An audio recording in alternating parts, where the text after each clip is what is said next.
that Raphael Warnock's church, they pay him, dang, they do pay him $7,417 a month for housing. That man gets over $7,000 a month for housing, just for housing. Oh my gosh. And his church apparently also owns a low-income apartment building, and they've been trying to evict residents.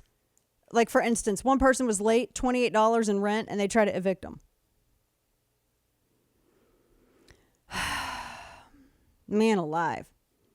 And so the headline, quote, "They treat me like a piece of redacted. Raphael Warnock's church pays for his home, and it's also trying to evict the poor from theirs." Now, I'll say this. There's two ways to look at this. I look at this story and I'm like, well, yeah, you got to pay your rent. I get it. But I also look at it like, he was of the party that wanted everybody to stay locked down. He was of the party that wanted everybody to not go to work.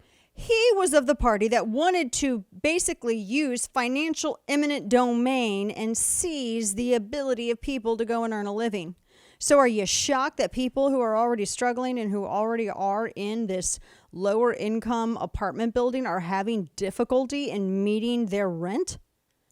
And instead, the good reverend decides to go along with evicting people instead of recognizing. I mean, isn't that what Democrats love to do? They love to blame everybody else for other people's circumstances. And I will say that financial hardship from the past couple of years, I think this is one of the first times you actually can blame something else, because the government went out and stopped you from earning a living. This is one of the times where I will come out there and be like, yes, you know what? You're right. They actually did make it harder for everybody. They committed financial eminent domain. They seized your ability to earn a living. And you got the Reverend Warnock out here, when he's not trying to Ted Kennedy his wife, who's out here going along with getting these people evicted out of their apartment buildings. $28 in rent. You didn't just reach in your pocket and be like, here, I'm going to cover this for you. You didn't just reach up in your pocket and get $28.55. I'm not kidding you. That is the exact total. And stop this person from being evicted during a pandemic. Are you kidding me? But you know, the limousine progressives and all. Jeez. I mean, I just is shocked. I'm shocked. They said that the figure for the total sum of the past due rents, you're going to fall over. $4,900. That's less than what he gets a month for his housing.